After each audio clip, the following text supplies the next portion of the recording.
Attention, 3, 2, 1, on papote. Bonjour à toutes et à tous mes enfants et bienvenue dans ce nouvel épisode de On papote. Tu le sais, ici on va essayer de parler de tout, de rien, mais d'amour surtout, d'amitié, de confiance en soi, de sexualité, pourquoi pas. Dans cette vidéo ou ce podcast d'ailleurs, désolé j'ai trop l'habitude de dire vidéo. Pour réaliser ce contenu, en tout cas, je vous ai demandé à toutes et à tous, comme d'habitude sur Instagram, de venir me poser vos questions courtes pour que moi j'essaye de faire des réponses courtes. Alors c'est parti, papotons. Alors on démarre avec un sujet profond parce que je pense qu'il peut toucher vraiment beaucoup de gens, en tout cas beaucoup d'entre nous. C'est Gertrude qui me demande, pour récupérer une amitié, faut-il lutter ou laisser faire le temps? C'est une question tellement importante ma Gertrude. C'est marrant, je discutais avec Baé il y a pas longtemps, Baé c'est mon mec au cas où. Et on discutait justement de rupture amicale, du fait que ça faisait tellement plus mal, parfois une rupture amicale qu'une rupture amoureuse. Et il m'a dit cette phrase que j'ai trouvée si sage, il m'a dit tu sais, une amitié c'est facile à mettre à la poubelle, mais c'est beaucoup plus difficile d'en recréer une. Et c'est là que je me suis dit, oh waouh, mon homme est si sage. Bref, à partir du moment où tu perds une amitié, c'est effectivement parfois quelque chose d'encore plus difficile à vivre qu'une rupture amoureuse et je vais t'expliquer pourquoi. D'une manière générale, selon le contexte, on est quand même plus préparé à une rupture dans un contexte amoureux que dans un contexte amical.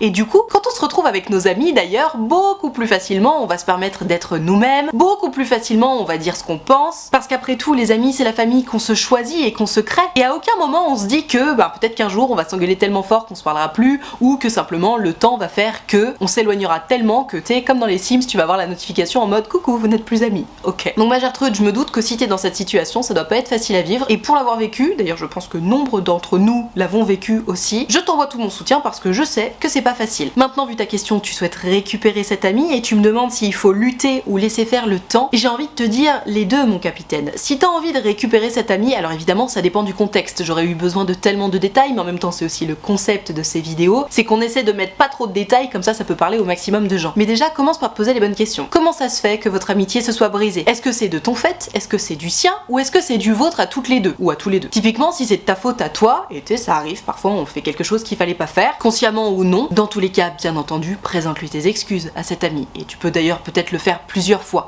Tu fais profil bas, tu lui envoies un message ou tu la vois en face à face, et tu lui dis, écoute, je suis vraiment désolée, je me rends compte que j'ai merdé. Tu lui rappelles à quel point votre amitié est importante pour toi, et puis tu vois ce qu'elle te répond. Si elle te répond un non définitif, bien entendu que de toute façon t'as pas d'autre choix que de laisser faire le temps, et si t'as envie de lutter entre guillemets comme tu dis, pourquoi pas attendre quelques mois et renvoyer un message en disant hello, bon du coup est-ce que t'es toujours aussi fâché contre moi, est-ce que éventuellement à force d'avoir réfléchi à cette histoire t'aurais pas envie de me relaisser une chance. Mais au-delà de ça tu peux pas faire grand chose, on peut pas non plus forcer les gens à nous garder dans nos vies. Et donc quand tu dis laisser faire le temps, oui on peut toujours essayer de laisser faire le temps, mais c'est toujours pareil, il y a une deadline, que ce soit en amour ou en amitié, tu peux pas continuer à ramper derrière les gens ad vitam aeternam, parce que même si c'est toi qui as fait une connerie, que c'est seulement ta faute, tu sais, tu peux prendre ton mal en patience, présenter tes excuses, faire profil bas, etc. pendant quelques mois, mais pas pendant des années. Il y a un moment donné, si l'autre a décidé de te sortir de sa vie, ça va pas servir à grand chose de continuer à ramper pendant des années. Donc je sais pas, à la limite, mets-toi une deadline de 6 mois, même 12 mois si tu veux, mais je pense pas plus. Je pars un peu du principe que si au-delà de 12 mois, la personne ne t'a pas pardonné, c'est que potentiellement, elle te pardonnera jamais. Il y a des exceptions bien entendu, mais tu sais, il y a aussi la question du facteur temps. Au bout d'un moment, même si c'est toi qui avais fait la connerie, si la personne met plus d'un an à te pardonner, au bout d'un moment toi aussi t'encaisses un peu de rancœur, tu vois, parce que à force d'avoir couru après l'autre, d'avoir attendu après l'autre, etc., au bout d'un moment on se sent trahi aussi de notre côté et puis là c'est terminé pour de bon. Maintenant si tu m'expliques que cette rupture amicale vient finalement de vos deux côtés, que vous avez toutes les deux ou tous les deux merdé, pareil tu peux tout à fait t'excuser pour ta part de responsabilité, tu peux tout à fait encore une fois rappeler à l'autre que votre amitié est importante pour toi, mais je te suggérerais quand même vivement de ramper un peu moins que si c'était de ton fait uniquement à toi toute seule. Et d'ailleurs notons quand même que d'une manière générale, dans une relation on est deux, qu'elle soit amoureuse ou amicale encore une fois. Donc c'est quand même très très rare d'être à 100% fautif ou fautive d'une engueulade. Ça arrive bien entendu, typiquement tu trompes ta meuf, c'est ta faute à toi, hein, ou ton mec d'ailleurs. Mais bref, en admettant que les torts soient partagés, bien entendu rappelle à cette personne qu'elle est importante pour toi, présente tes excuses par rapport à ce qui t'est imputé, j'ai envie de te dire, laisse faire le temps bien entendu, mais toujours pareil, ne rampe pas pendant 1000 ans derrière une personne qui de toute façon ne veut plus de toi, donne-toi une deadline en fait. Je pense que quoi qu'il en soit en termes de rupture, et qu'elle soit amicale ou amoureuse, en termes de conflit en fait même, dire la vérité, être sincère, être honnête sur ce qu'on veut, sur ce qu'on regrette, c'est hyper important. Ne serait-ce que parce que l'autre, potentiellement, ça peut lui faire du bien, même si jamais il ou elle a décidé de te supprimer de sa vie définitivement, ça fera forcément du bien de recevoir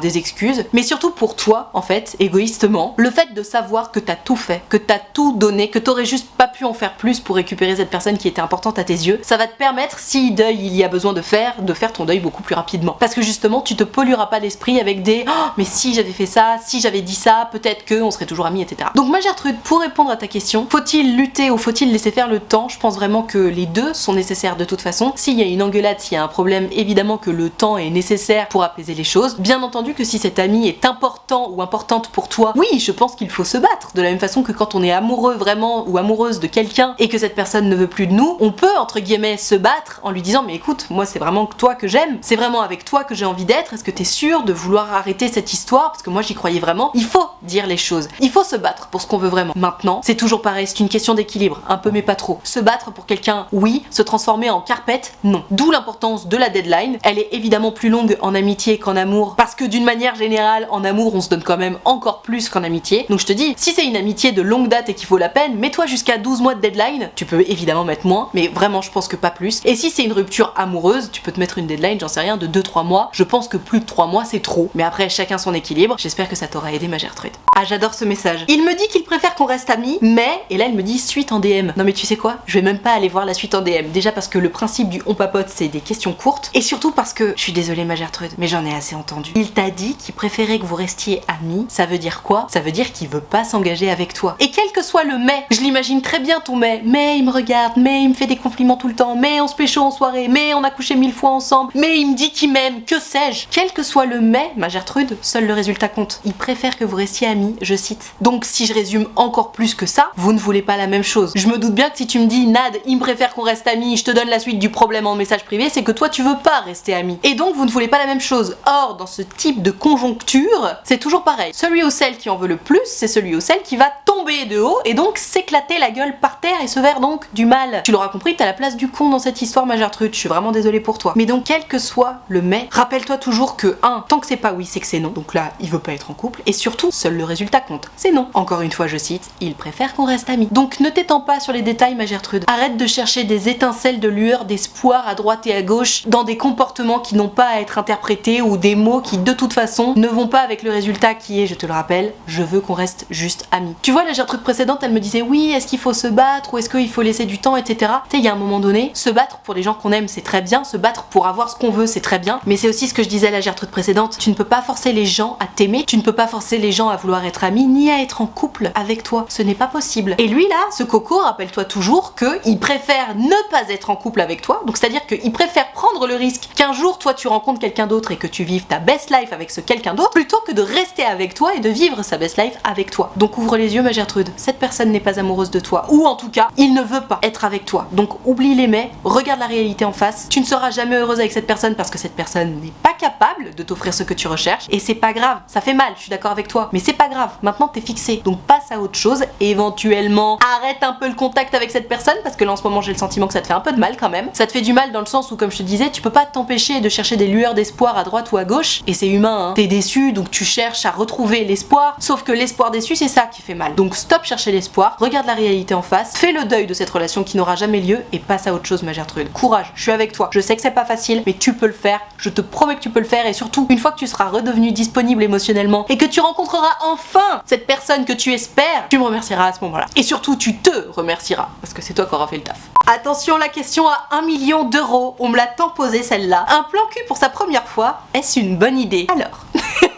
Ma Gertrude, comment te dire? Si tu as l'habitude de regarder mes vidéos ou d'écouter mes podcasts, tu le sais, tu me connais. Je suis une grande bisounours, grande romantique / fleur bleue. C'est-à-dire que pour moi, déjà, la relation sexuelle, c'est un petit peu sacralisé dans le sens où, et ça n'engage que moi, hein, j'ai toujours préféré m'envoyer en l'air avec des gens en qui j'avais réellement confiance et avec qui je me sentais bien, donc que je connaissais depuis longtemps, et avec qui potentiellement j'étais en couple, plutôt que faire un coup d'un soir, etc. Bref, le plan cul, ça a jamais été pour moi. Donc évidemment que si je te réponds du plus profond de mon cœur, je m'imagine être ta grande sœur et je te dirais mais non, mais ma chérie, mais enfin, mais n'importe quoi. Si tu veux découvrir la sexualité et être complètement à l'aise, mais attends d'être en couple avec quelqu'un en qui t'as vraiment confiance, avec qui tu vas te sentir complètement épanoui, ça va être merveilleux. Ça, c'est évidemment mon point de vue complètement subjectif. Je sais aussi qu'il y a plein de gens qui ont fait leur première fois avec un plan cul, que ça s'est très bien passé, que justement comme c'était un plan cul, ils ou elles se sont sentis beaucoup plus libres de se comporter comme ils ou elles le voulaient, et ça a ouvert à une sexualité ultra libérée et ça leur a sera carrément convenu. Donc en fait, ma Gertrude, la vérité c'est que c'est pas à moi de te dire si c'est une bonne idée ou pas de faire ta première fois, ou plutôt j'ai envie de te dire ton entrée dans ta vie sexuelle avec un plan cul, parce que rappelons-le, il n'y a pas une première fois, parce que ça t'oblige à penser que la sexualité elle est articulée autour de la pénétration, ce qui n'est surtout pas le cas. Tu peux tout à fait t'envoyer en l'air avec quelqu'un, faire l'amour avec quelqu'un sans qu'il y ait pénétration. Donc voilà, tu vas me dire c'est juste une question de vocabulaire et je chipote, mais en réalité ça a beaucoup plus d'impact que ça. Donc rappelons-nous bien qu'il n'y a pas une première fois, il y a plein de premières fois, c'est pour ça que je parle généralement de ton entrée dans ta vie sexuelle. Et donc ma Gertrude, pour en revenir à ta question, est-ce que c'est une bonne idée ou pas de faire son entrée dans sa vie sexuelle avec un plan cul? Ça dépend de toi, de ta sensibilité, de ce que tu veux et de ce que tu ne veux pas. Est-ce que pour entrer dans ta vie sexuelle ou même pour continuer à t'envoyer en l'air, tu as envie / besoin d'un réel rapport de confiance et de savoir que vous êtes en train de construire quelque chose ensemble, ou est-ce que le fait de simplement te sentir bien avec la personne est suffisant? Si c'est le cas, si c'est juste suffisant pour toi, bah ouais, tu peux carrément prendre un plan cul. Et d'ailleurs, si t'as quand même vraiment besoin de te sentir en confiance, tu peux aussi te mettre en plan cul avec quelqu'un que tu connais depuis longtemps et en qui tu as tout à fait confiance. Donc vraiment, la réponse ne dépend que de toi, de ta sensibilité, de ce dont tu as besoin. Si tu penses que c'est une bonne idée, c'est sans doute que c'est le cas. Si tu penses que ça va pas te correspondre et que t'as envie de faire ça parce que tes copains ou tes copines ont fait ça et t'ont suggéré de le faire et du coup tu te dis ah bon bah je le sens pas trop mais ok puisque tout le monde le fait je vais le faire, non, abandonne l'idée. Ce qui compte c'est que toi tu sois en règle avec tes envies, tes besoins, tes désirs et surtout que tu te sentes à l'aise et en confiance et respecté. Ça c'est la base de la base de la base. À partir de là, si toutes ces choses là sont validées, fais ce que tu veux. Mais si tu te sens pas trop à l'aise, si t'en as pas très envie, si tu sens qu'il y a quelque chose qui tique, c'est que non, c'est pas une bonne idée pour toi ou que c'est pas le bon moment. Et voilà, surtout écoute-toi. Ce que moi je peux en penser, ce que tes copines peuvent en penser, ce que ta famille peut en penser, on s'en carre le coquillard. Ce qui compte c'est ce que toi tu penses. Et ça s'arrête là.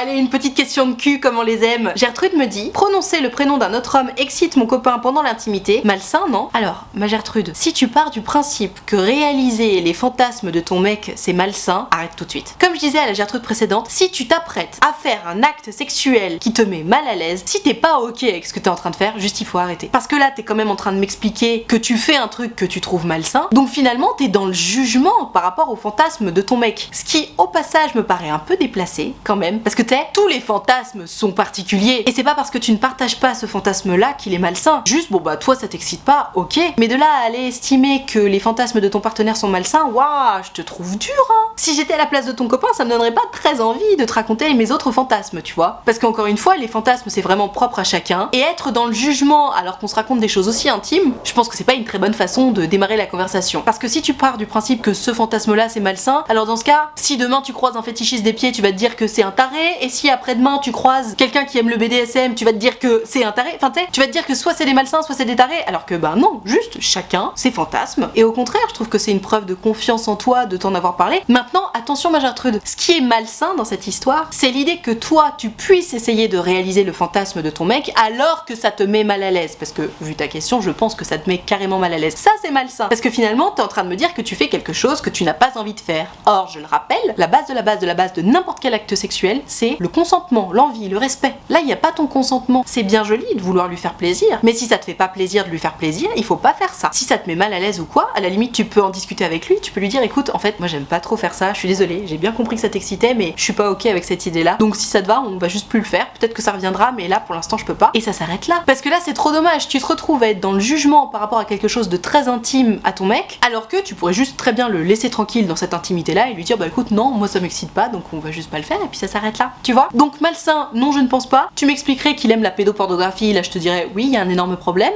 parlons-en. Heureusement, ce n'est pas le cas. Et là, bon, juste entendre le prénom d'autres mecs, ça l'excite. Non, je trouve pas ça malsain. J'adore ce genre de questions. C'est Alphonse qui me dit: ma crush que je connais très bien est montée sur Paris pour un stage. Penses-tu qu'il faille que j'aille la voir? Ah non mais mon Alphonse, je pense que si t'as envie de pécho ta crush un jour, c'est une très bonne idée que d'aller voir ta crush à Paris qui est partie pour un stage. Maintenant, attention, avant d'aller à Paris la voir ta crush et donc éventuellement dormir chez elle, hein, c'est l'objectif, il faut amener le sujet. Et puis surtout, il faut tâter le terrain. Même si le terrain, t'auras tout le loisir d'aller le tâter une fois à Paris pour voir justement s'il y a un jeu de séduction entre vous. Mais vas-y, hein, mon Alphonse, évidemment que c'est une bonne idée. C'est quand même le meilleur moyen de concrétiser les choses. Attends, vous vous retrouvez dans une ville où vous connaissez personne, donc vous n'avez que l'un et l'autre pour interagir. Potentiellement, vous allez dormir ensemble, ou en tout cas au moins dans le même appart, ce qui veut dire au moins une, voire plus soirées où vous allez être juste tous les deux. Mais attends, mais go, c'est du pain béni pour pécho ça. Donc évidemment, maintenant comme je te disais, il faut amener le sujet, il faut faire en sorte que ça se concrétise, et donc je te vois venir à 10 000 km. Mais comment j'amène le sujet? Qu'est-ce que je fais? Comment ça se passe? Ne t'inquiète pas, Nadia est là. Je te conseille vivement dans un premier temps de prendre de ses nouvelles, de dire alors comment ça se passe Paris, nanan, ton stage, etc. Puisque tu me dis que vous vous connaissez bien, elle va forcément te répondre avec plaisir. Et puis là, t'enchaînes l'air de rien en mode oh là là, t'as trop de la chance, moi Paris, j'adore, ça me ferait tellement plaisir d'y retourner. Un truc comme ça, tu lui ouvres la porte, tu vois si elle saisit la perche. Si elle saisit la perche, bingo. Si elle la saisit pas, déjà, ça sent pas bon. Mais bon, peut-être qu'elle a juste pas capté, auquel cas tu pourrais lui dire quelque chose du style mais ce serait trop sympa que je passe te voir un week-end. Comme ça, tu me montres un peu le coin où t'habites et tout, ça me ferait trop plaisir. Et tu vois ce qu'elle te répond. Si là, elle te répond toujours pas quelque chose du style ah mais grave, attends, trop bien, viens, on s'organise ça. C'est que c'est pas très bon signe. En revanche, si elle te répond que oui et que vous vous organisez un week-end, et ben trop bien. Attention évidemment à l'idée de rajouter une tierce personne dans cette idée de week-end. Plus il y aura de monde, moins tu auras de chance de te rapprocher d'elle. Maintenant, attention, même si ce week-end se passe, ça ne veut pas forcément dire que vous allez vous pécho. Puisque tu m'expliques que vous vous connaissez bien, potentiellement elle va s'imaginer que c'est juste un week-end de potes et ça arrive régulièrement. Donc si tout se passe comme sur des roulettes, tu te retrouves chez elle et tu te rends compte que bah vraiment il y a pas de connexion, hésite pas à amener le sujet. Tu sais, je sais pas, tu demandes comment ça se passe les amours, etc. Tu lui fais comprendre qu'elle te plaît, etc. Enfin, tu sais, au bout d'un moment, si tu sais pas par où la prendre, va droit au but, dis-lui les choses, tu vois. Mais bon, on espère quand même que le jeu de séduction s'installe naturellement, qu'on devienne de plus en plus tactile, et puis la suite, tu la connais. Mais en tout cas, bon courage Alphonse, je pense qu'effectivement c'est une merveilleuse idée. Sur cette bonne parole, je vais m'arrêter là pour ce On Papote. J'espère que ça t'a plu, que ça t'a diverti. Si c'est le cas, n'hésite pas à mettre un pouce bleu ou à noter ce podcast. Tu peux aussi t'abonner à cette chaîne YouTube ou à cette chaîne de podcast. Si jamais tu souhaites me raconter ton histoire en direct et en privé, donc que ça ne passe pas en vidéo ou en podcast, tu le sais, c'est possible. Il te suffit de prendre rendez-vous sur mon site utilefutile.fr. Tu pourras choisir un rendez-vous de 20 minutes ou de 45 minutes selon si ton histoire est longue ou pas, et selon si t'as besoin de beaucoup en parler ou pas. Et tu peux choisir de me raconter tout ça à l'écrit, au téléphone ou en visio, selon ce qui te met le plus à l'aise, parce que c'est quand même hyper important de se sentir à l'aise quand on parle de ces choses-là. Dans tous les cas, si tu as envie de prendre rendez-vous avec moi mais que t'oses pas ou que t'as peur ou quoi que ce soit, sache que c'est toujours un plaisir pour moi de vous avoir en rendez-vous. Je suis évidemment très gentille et bienveillante en privé aussi. Donc tu n'hésites pas, utilefutile.fr, le lien est dans la barre de description. Tout ceci étant dit, merci infiniment d'avoir regardé cette vidéo ou d'avoir écouté ce podcast en entier. Et moi, en attendant le prochain contenu, je te fais des très gros bisous. Ciao.